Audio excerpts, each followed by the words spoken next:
Hello, I'm Steve Eager. A survivor of suspected serial killer Billy Chemirmir described her horrifying near-death experience. Police say the 48-year-old Chemirmir killed at least 18 elderly people. Most lived in senior citizens' homes or senior living centers in Dallas or Collin County. The prosecution went straight into detailing Chemirmir's alleged crimes and how police finally caught him. Fox 4's Alex Boyer was in the courtroom today. Alex. Hi, Stephen. The prosecution said it'll take about 4 days to lay out their case against Billy Chemirmir. Now, the jury is actually seated in the gallery, which is normally open to the public, in order to socially distance due to COVID safety protocols in place here at the courthouse. That means that family members of the deceased had to watch testimony from another room. During opening statements in the capital murder trial against Billy Chemirmir, the prosecutor, Glenn Fitzmartin, said this case revolves around 3 key points. Ladies and gentlemen, this is a case about stalking, smothering, and stealing. The defense team opted not to make an opening statement on their client's behalf. Chemirmir was arrested in March 2018 after Mary Bartell survived an attack by a man who forced his way into her apartment at a senior living community in Plano. I'm Mary A. Bartell. Bartell has since died, but jurors heard her 2018 recorded deposition in court Monday. Bartell said it began with a knock at her front door. She opened it, believing it was a friend. I knew instantly when I saw those 2 green rubber gloves. Number 1, I should not have opened the door. Number 2, my life was in grave danger. He said, "Don't fight me, lie on the bed."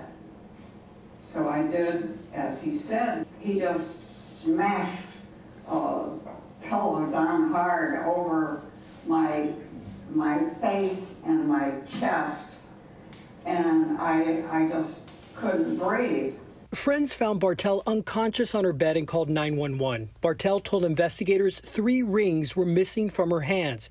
Investigators developed Chemirmir as a suspect based on her account and a suspicious vehicle seen prowling around nearby senior communities.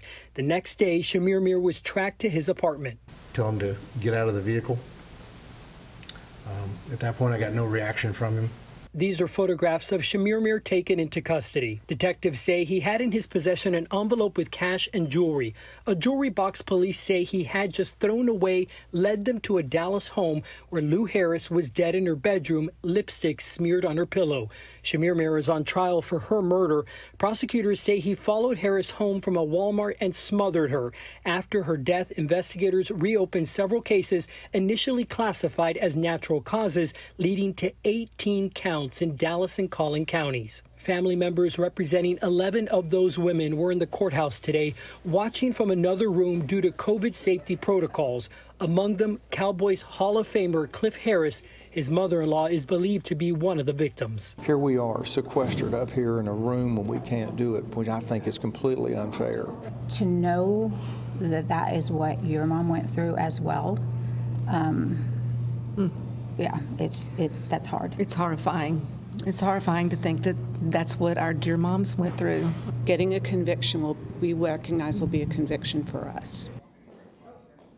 And at this point, the defense has not asked a lot of questions under cross-examination. During the 2018 deposition of Mary Bartell, the defense attorney did ask Bartell if she could identify or describe what the suspect who attacked her looked like. She said she could not. Steve. Okay, Alex, kind of a side note here. Last week, you were reporting that attorney Philip Hayes had been arrested. He was the lead attorney, had been arrested out in East Texas on a solicitation of prostitution charge. At that point, I think we said we didn't know how this was going to play out, if he'd be in court or not. Was he in court today? Yeah, that's right, Stephen. No, he was not in court today. Actually, co-counsel Kobe Warren is now handling the defense, at least for today. Now, we know, again, this trial is expected to go on for some time, so it's unclear whether or not Hayes may make an appearance. I tried to get some clarification today from his co-counsel, but was unable to. Okay.